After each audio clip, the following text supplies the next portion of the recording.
Hillingdon Council's contractors were supervising the importation of a large amount of clean subsoil from building sites around London, which was built into several mounds or bunds, as we call them.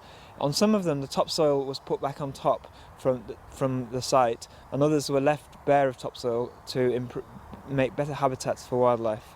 18 months into this project, as you can see, work has now begun to turn this promising site into a green area suitable for wildlife and people, where we can all enjoy God's creation together.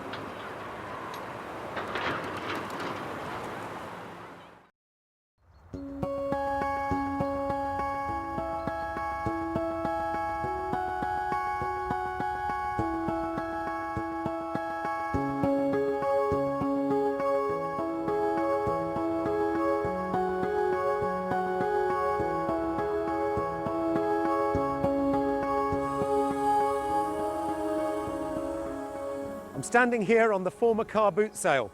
All the rubbish has been cleared up and thousands of tons of clean soil have been imported to create these hills, which are better for wildlife and nicer to look at. Behind me you can still see the Guru Nanak School and the gasworks where they always were. The pond behind me is virtually unrecognisable from how it used to be.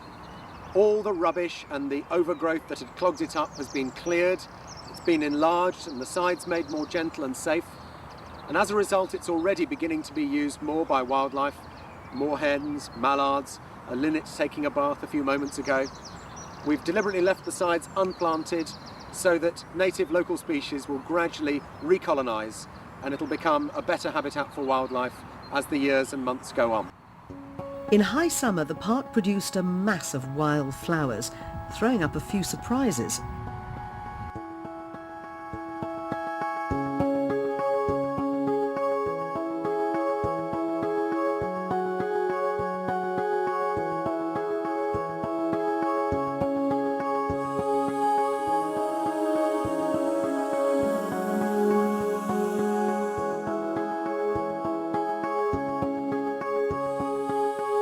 And the jewel in the crown, a bee orchid found along the bank of the stream.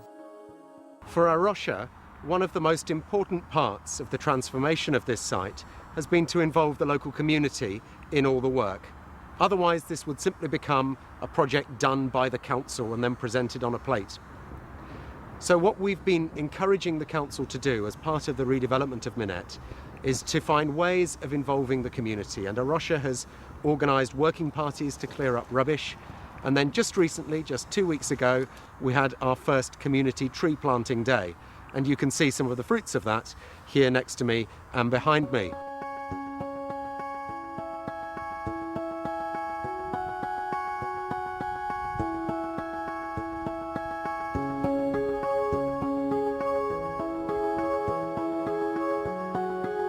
I think the most exciting moment for me so far was back in August 2003 when we held a holiday play scheme for local children on the Minet Country Park. At the end of that week we invited their families to come and have a picnic and to explore the site with us, and seeing a stream of, I don't know, maybe 80 people walking through the site, people from all backgrounds enjoying the countryside park. It was an amazing moment.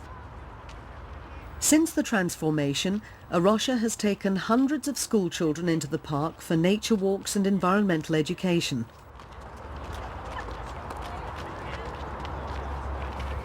When I came here, I heard a woodpecker and I was looking for it, but I couldn't see it, and it was coming from a tree, but I just couldn't see it in the tree. I think it's much better because there's no rubbish and more flowers are growing. I've seen a blackbird here, but other birds I couldn't really identify over on the other side of the river drinking. I like looking in the pond because it's really shiny and it's cleaned up. Over the summer, the final touches were made. That's right. Close it nice and firmly.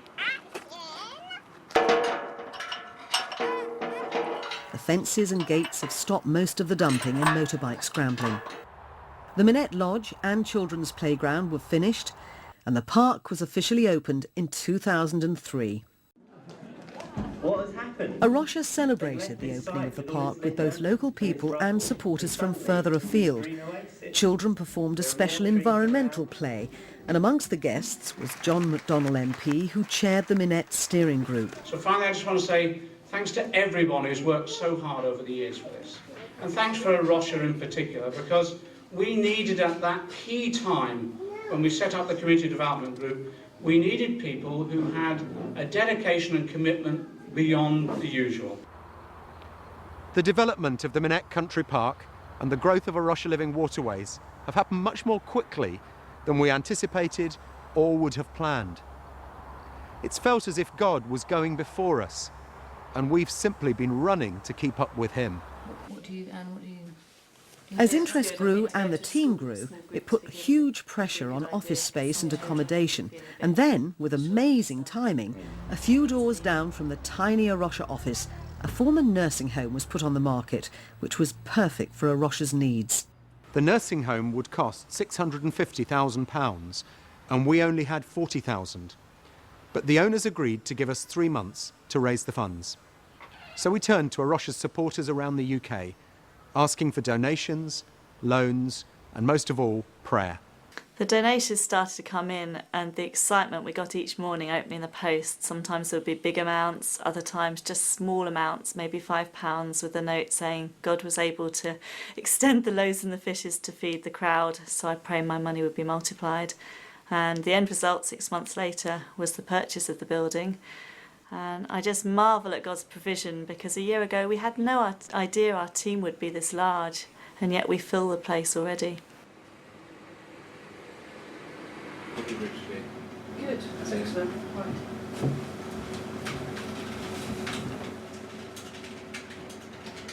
I think the community feel of A Rocha is at the heart of what we're about, especially in a place like Southall. We have volunteers and staff come together, enjoy food together, and there's a great rapport between us, and I think it gives us all a sense of belonging.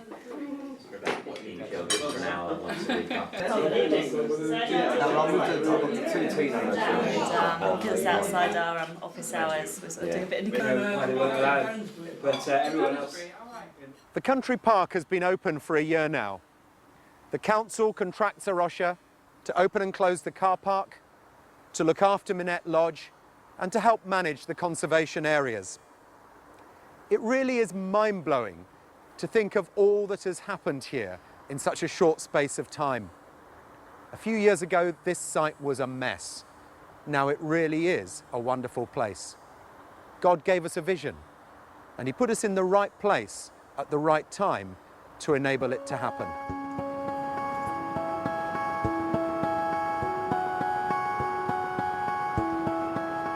I still get a buzz out of walking around the site. It's so hard to imagine how it was before when I look at how it is now. The two pictures, I can't hold the images together really. And to see families out there enjoying the park is amazing.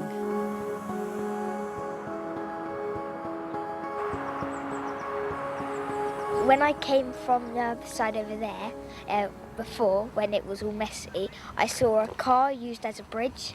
So people would walk on the car to get to the other side. People took advantage of the space and just used it as a dump, mostly not as a park, and they didn't really respect the wildlife here. I think it's much better than when it started, because when it started there was lots of rubbish there and it was dangerous. Well, I think the children are really surprised by just the change in locality. They come from quite a busy, quite a bustling street, and moving from there to the Minet Park, where they can just stop and appreciate the solitude and the bird song and the silence, I think it's a really useful experience for them. It looks brilliant. The park is done lovely. The kids love it. Nearly every weekend we go there, and the picnic areas is nice as well. And now that it's all be finished, I think the playground's a good place to play in, and that if you want to look for mini beasts, it's a good place to look for that and search for birds. I like to live there because it's really pretty, and I like all the flowers there and the creatures that live there. It's a lot more greener, and people can actually come here and enjoy the views and animals and plants that are here now. It's a wonderful local resource, which I think is becoming more and more recognised in the locality. I went there recently on an A Rocha outing, and it was fantastic seeing all the variety of wildlife there. Seeing a kingfisher for in the flesh, so to speak, and my children were delighted with it. I like the butterflies and the insects in the pond, and I also like climbing the hills because you can see a nice view. Well, for us in our churches, we really link what goes on in the Minet Country Park with the work of a Rocha, and it just shows how Christians can come together and bring about such a change in something which was really a wasteland into something very beautiful. Hopefully this film has honestly shared a story, and for those of us involved in it, quite an amazing story of how God has been at work in this corner of West London. But hopefully this film has also provoked some questions. What has this got to do with me? How can I be involved with a Rocha? Could I work with others to transform a local area for my local community and for the glory of God? In a Rocha, we're on a journey with God in discovering more of his purposes for us, in caring for his world. And that journey isn't just about Southall and Hayes. It isn't only for those who end up working for our Rocha. It includes all of those who support us in prayer, in finance, and in volunteering. And a big thank you to all of you who played such an important part in this story so far.